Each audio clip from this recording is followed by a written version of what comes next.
नमस्कार दोस्तों। किसके प्रण के सामने झुके जगन्नाथ जी। इस घोर अपराध का प्रायश्चित केवल एक ही था। नीचे अग्नि, ऊपर पूरी तरह तपती हुई पीतल की थाली और उसके ऊपर खड़े रहकर 108 दंडवत प्रणाम, जिसके विषय में सोचकर ही रोंगटे खड़े हो जाते हैं। ऐसा प्रायश्चित आखिर किस लिए और कौन कर सकता है? ऐसा अमानवीय प्रायश्चित। कहते हैं कि आग, पानी और समय किसी पर दया नहीं दिखाते। अगर अग्नि में हाथ डालोगे तो वह जलेगा ही, चाहे वह बच्चे की नादानी से हो या फिर बड़ों की लापरवाही से। लेकिन अगर कोई जानबूझकर अग्नि में कूदे, और वो भी अनजाने में हुए अपराध के प्रायश्चित के लिए, तो क्या आप विश्वास करेंगे? नहीं। लेकिन हमारे वैष्णव संप्रदाय में एक ऐसे महान राजा हुए हैं जिन्होंने अपने गुरु भक्ति का प्रमाण देने के लिए इससे भी भयंकर कार्य किया। आखिर कौन थे यह राजा, और उस दिन ऐसा क्या हुआ जो उन्हें ऐसा प्रायश्चित करना पड़ा? यही है हमारी आज की कथा, जिसे सुनकर आपके रोंगटे खड़े हो जाएंगे। तो चलिए आज की कथा आरंभ करते हैं। अनेक वर्षों पूर्व उड़ीसा में एक महान राजा हुए जिनका नाम था राजा कुलशेखर। राजा कुलशेखर अत्यंत बलशाली और श्रेष्ठ, सूर्य के समान तेजस्वी और चंद्र के समान शीतल, सागर के समान गंभीर और कल्पतरु के समान दानी, बृहस्पति के समान विद्वान और पृथ्वी के समान सहनशील, कुबेर जैसे संपत्ति से समृद्ध और पिता के समान प्रजा पालक। और इन सब से ऊपर उनके अंदर एक जो सबसे बड़ा गुण था, वह यह था कि वह भगवान श्री हरि के अनन्य भक्त थे। वह देवी देवताओं, ब्राह्मण, साधु और सन्यासियों का सदैव सम्मान करते थे और हरि कथा का श्रवण करने के लिए सदैव तत्पर रहते थे। एक दिन इसी प्रकार वे अपने राज दरबार में अपने महत्वपूर्ण मंत्रियों तथा सेवकों के साथ बैठे हुए थे। अनेक साधु और सन्यासी राजा के आसपास एकत्रित थे और हरि कथा का महोत्सव चल रहा था। ऐसे में अचानक राजा कुलशेखर के गुरु वहां पधारे। राजा उसी क्षण अपने सिंहासन से उठ गए। उन्होंने अपने गुरु को साष्टांग दंडवत प्रणाम और बैठने के लिए एक उचित आसन प्रदान किया। जब गुरु ने राजा को अपना स्थान लेने की आज्ञा दी, तभी राजा अपने सिंहासन पर वापस जाकर बैठ गए और फिर से हरि कथा का श्रवण महोत्सव प्रारंभ हुआ। सभी लोग भगवान की मधुर लीलाओं का आनंद ले रहे थे। तभी अचानक कहीं से एक मक्खी आई और बार बार राजा कुलशेखर के माथे पर बैठने लगी।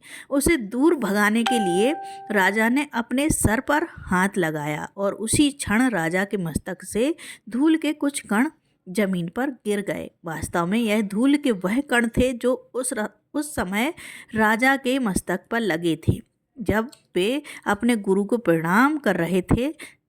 अब राजा को तो इस बात के विषय में कुछ पता नहीं चला और बाकी किसी का भी इतना ध्यान नहीं गया।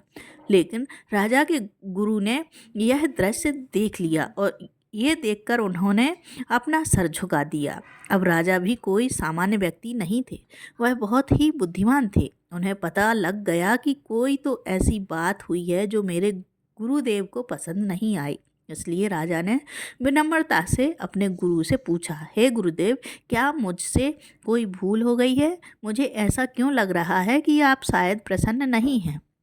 बताइए गुरुदेव, मुझ मूर्ख से क्या अपराध हो गया? राजा के वचन सुनकर गुरु ने कहा, जब कोई व्यक्ति अपने गुरु के चरणों में प्रणाम करता है तो उसके माथे पर जो गुरु की चरण धूलि लगती है, उसके कारण वह व्यक्ति अपने पूर्व जन्म के उतने पाप कर्मों से मुक्त हो जाता है जितने धूल के कण उसके मस्तक पर होते हैं। लेकिन हे राजा, तुमने अपने मस्तक से उस धूल के कणों को हटा दिया है। क्या तुम कल्पना कर सकते हो ऐसा करने से तुमने कितने पाप कर्म एकत्रित कर लिए होंगे? और मुझे इसी बात का दुख हुआ है कि तुमने अपने मस्तक से मेरी चरण धूलि दूर कर दी और इस प्रकार तुमने अनेक जन्मों के पाप कर्मों को एकत्रित कर लिया है। गुरु के वचन सुनते ही राजा कुलशेखर के पैरों के नीचे से तो मानो जमीन खिसक गई। वे कांपने लगे, उनके श्वास की गति तेज हो गई और बोलने के लिए उनके मुंह से शब्द नहीं निकाल पा रहे थे। उनकी आंखें अश्रुओं से भर गईं और वे एक स्तंभ की भांति स्थिर हो गए। जब तक वे वापस अपनी चेतना में आए तब तक उन्होंने देखा कि उनके गुरु वहां से प्रस्थान कर चुके थे और इस कारण राजा की मनोस्थिति और गंभीर हो गई। राजा ने अपने दरबार में बैठे विद्वानों से कहा, हे विद्वानों, मैंने अपने गुरु के प्रति घोर अपराध किया है। कृपया अब शास्त्रों में से ढूंढ के मुझे बताइए कि मुझ अपराधी के लिए क्या कोई प्रायश्चित संभव है। क्या मैं अपने गुरु अपराध से मुक्त हो पाऊंगा? अगर यह संभव है तो शीघ्र ही मुझे उपाय बताइए। राजा की बात सुनकर पंडितों और विद्वानों ने शास्त्रों को खंगालना शुरू किया। एक के बाद एक वे वेद, उपनिषद और पुराणों के पन्ने पलटते गए और अंत में उन्हें कुछ मिला, लेकिन वो क्या था यह कहने की हिम्मत उनमें से किसी की नहीं थी। गुरु अपराध के लिए शास्त्रों द्वारा अत्यंत कठोर प्रायश्चित का प्रावधान था। ब्राह्मणों को इस प्रकार मौन और उदास देखकर राजा कुलशेखर बोले, क्या बात है?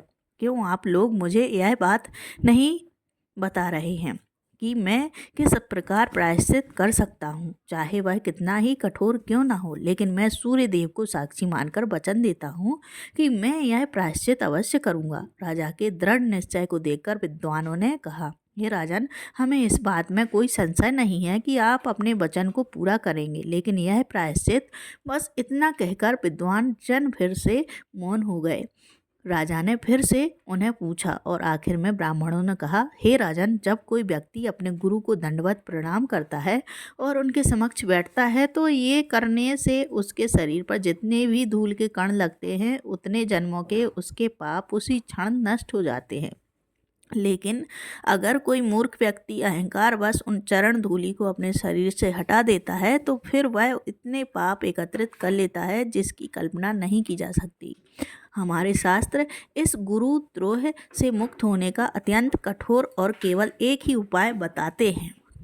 उस व्यक्ति को 12 फुट लंबी, 3 फुट चौड़ी और 6 इंच मोटी एक बड़ी सी पीतल की परात बनानी पड़ेगी। इस परात को 4 स्तंभों के ऊपर स्थापित करना होगा।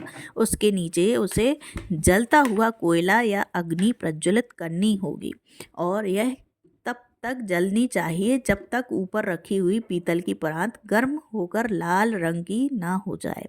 उसके बाद उस व्यक्ति को इस पीतल की परात पर चढ़कर 108 बार दंडवत प्रणाम करने होंगे। यह करने के बाद ही कोई व्यक्ति अपने गुरु के प्रति किए गए अपराध से मुक्त हो सकता है। जब राजा ने ये सुना तो वे खुशी से झूम उठे, यह सोचकर कि चलिए आखिरकार मैं अपने गुरु के प्रति किए गए अपराध से मुक्त हो पाऊंगा। राजा ने उसी क्षण पीतल की परात बनवाने का आदेश दिया। उसके बाद उस परात को 4 स्तंभों के ऊपर स्थापित किया। नीचे अग्नि प्रज्वलित की गई और पीतल की परात अब अग्नि की ही तरह लाल हो चुकी थी। राजा पवित्र नदी में स्नान करने के लिए गए। उन्होंने अपने शरीर पर तिलक धारण किया, गले में तुलसी माला पहनी, शरीर पर सफ़ेद रंग का पतला और साधारण वस्त्र धारण किया। जगन्नाथ जी का स्मरण करते हुए उनका प्रसाद निर्माल्य यानी सूखे चावल ग्रहण किए और बस फिर चल पड़े उस स्थान पर जहां उन्हें अपनी गुरु भक्ति की परीक्षा देनी थी। हजारों लोग वहां एकत्रित हो चुके थे। राजा के मंत्री, ब्राह्मण, विद्वान, सिपाही और राजा के परिवारजन, सभी की सांसें मानो रुकी हुई थी और नगाड़े और मृदंग की ध्वनि इतनी तीव्र थी कि ऐसा लग रहा था मानो संपूर्ण पृथ्वी पर कंपन हो रहा हो। वहां उपस्थित सभी लोगों में यह भय था कि बस राजा कुलशेखर अब अपने प्राण त्याग देंगे।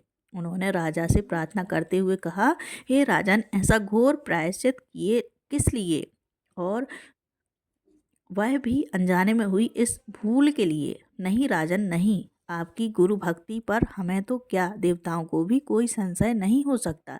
इसलिए हम प्रजा पर दया करें राजन, आप यह कार्य ना करें। यदि आपको कुछ हो गया तो हम आपकी संतान अनाथ हो जाएंगे। राजन, कृपया स्वयं को इतना कठोर दंड ना दें। प्रजा की बात सुनकर राजा कुलशेखर कहते हैं, सभी के स्वामी स्वयं जगन्नाथ हैं। मैं तो एक तुच्छ जीवात्मा हूँ। परम भगवान जगन्नाथ ही सबके पालनकर्ता और रक्षक हैं। मुझे मृत्यु का कोई भय नहीं है, क्योंकि जिसका जन्म होता है उसकी मृत्यु भी निश्चित है। इसलिए आप लोग शोक ना करें। मैं जीवित रहूं या मृत, मुझे इससे कोई फर्क नहीं पड़ता। भगवान जगन्नाथ मेरे लिए जो उचित होगा वही करेंगे, इसलिए कृपया आप लोग शांत हो जाइए और भगवान के पवित्र नामों का उच्चारण करिए। इतना कहकर राजा शांत हो गए और नीलाद्री पति भगवान जगन्नाथ का स्मरण करते हुए शांत भाव से प्रेम पूर्वक हाथ जोड़कर भगवान से प्रार्थना करने लगे। हे प्रभु, आपकी सदा ही जय हो। आपके ही आदेश से यह सभी ग्रह, नक्षत्र, ब्रह्मांड, देवी देवता और यह चराचर जगत चलायमान होते हैं। महान ऋषिगण, ब्राह्मण, सिद्ध पुरुष और तपस्वी आपके चरण कमलों पर ध्यान केंद्रित करते हैं। आप ही दृश्य और अदृश्य जगत के परम नियंत्रक हैं। मैं तुच्छ जीव आपकी महिमा को कैसे समझ सकता हूँ। आपके चरण कमलों का आश्रय ही इस भौतिक संसार रूपी दावानल अग्नि से मुक्त कराने वाली अमृत वर्षा के समान है। हे प्रभु, आध्यात्मिक और भौतिक जगत में प्रत्येक वास्तु आपकी आज्ञा और इच्छा के अनुरूप ही कार्य करती है। मैं जानता हूँ कि इस भय से केवल आप ही मुझे संरक्षण प्रदान करते हैं। इसलिए हे माधव, हे जगन्नाथ, मैं इस अग्नि में प्रवेश करने जा रहा हूँ। मैं जीवित रहूँ या मृत्यु से गले लग जाऊँ, लेकिन हे दीनानाथ, मुझे इस गुरु अपराध से मुक्त करिए। आपकी जो भी इच्छा होगी उसे मैं शिरोधार्य करूँगा। बस यह कहकर राजा कुलशेखर अपनी जिह्वा से भगवान के पवित्र नामों का जप करते हुए, कानों से हरि कथा का श्रवण करते हुए और मन में परम भगवान का स्मरण करते हुए प्रसन्नता पूर्वक तपती हुई उस पीतल की परात पर चढ़ गए। वह परात इतनी अधिक गर्म थी कि गीली लकड़ी भी एक क्षण में भस्म हो जाती थी। और आखिर राजा ने उस परात पर से दंडवत प्रणाम अर्पित किए। जैसे ही वे प्रणाम करने के लिए लेटे, उनका संपूर्ण शरीर जलने लगा। ऐसा लग रहा था मानो बस इसी क्षण राजा के शरीर के अंग जल कर राख हो जाएंगे। राजा उठे और फिर से उन्होंने दूसरा दंडवत प्रणाम अर्पित किया। इस स्थिति में भी राजा निर्भय बने रहे और उन्होंने भगवान जगन्नाथ को याद किया। अब देखिए, जगन्नाथ जी अपने भक्तों की मनोदशा को भली भांति जानते हैं और वे अपने भक्त को इस स्थिति में कैसे देख सकते हैं, है ना। तो बस उसी क्षण वो तपती हुई पीतल की परात जल की तरह शीतल हो गई। राजा का शरीर भी ठंडा हो गया। दूसरी तरफ सभी प्रजा जान त्राही त्राही पुकार रहे थे। उन्हें लग रहा था कि बस अब उनके पालक राजा प्राण त्यागने ही वाले हैं। जब सभी लोग रो रहे थे, उसी क्षण राजा कुलशेखर फिर से उठे, बिल्कुल उसी प्रकार जैसे पूर्व से सूर्य का उदय होता है। उनका शरीर कांतिमय लग रहा था। उनके चेहरे पर निर्भीकता और अटूट भक्ति के चिन्ह दिख रहे थे। उन्होंने फिर से दंडवत प्रणाम किया। उस तपती हुई परात पर प्रणाम करते हुए राजा ऐसे लग रहे थे मानो कोई श्वेत हंस जल में शांतिपूर्वक विहार कर रहा हो। इस प्रकार राजा ने 36 बार दंडवत प्रणाम अर्पित किए और फिर पृथ्वी डोलने लगी। चारों ओर कंपन होने लगा। स्थिति की गंभीरता को देखकर भगवान जगन्नाथ उसी क्षण नीलगिरी छोड़कर उस स्थान पर प्रकट हुए। उन्होंने एक सुंदर ब्राह्मण का रूप धारण किया हुआ था और वे राजा के पास पहुंच गए। उन्होंने राजा का हाथ पकड़ा और उन्हें तपती हुई परात से नीचे उतारा। ब्राह्मण के वेश में आए भगवान ने कहा, हे राजन, आज से आपकी कीर्ति पताका युगों युगों तक इस ब्रह्मांड में फैली रहेगी। आपके समान धार्मिक व्यक्ति ना तो कोई हुआ है और ना ही कोई होगा। आज इसी क्षण आप इस प्रकार के अपराध से मुक्त हो गए हैं और अब आप परम गति को प्राप्त करेंगे। राजा ने ब्राह्मण के भेष में आए हुए भगवान को प्रणाम किया और आश्चर्य से उनसे पूछने लगे, लेकिन हे ब्राह्मण देव, आप कौन हैं? मैंने आपको पहचाना नहीं। तो उससे ब्राह्मण ने कहा, ठीक है, तो मेरा वास्तविक स्वरूप देखो। इतना कहकर भगवान ने अपना श्री हरि का चतुर्भुज रूप धारण किया और राजा को आशीर्वाद प्रदान किया। राजा कुलशेखर अपने आराध्य देव को साक्षात अपने समक्ष उपस्थित देखकर अत्यंत हर्षित हो गए। भगवान की माया शक्ति के कारण राजा कुलशेखर के सिवा और किसी को भी यह संपूर्ण घटनाक्रम दिखाई नहीं दिया। सभी प्रजाजन राजा की जयकार करने लगी और इस प्रकार भक्त वत्सल भगवान जगन्नाथ ने फिर एक बार अपने भक्त की रक्षा की। तो दोस्तों, आपको यह कथा कैसी लगी, कृपया कमेंट में ज़रूर बताएं। धन्यवाद। जय जगन्नाथ। जय जगन्नाथ।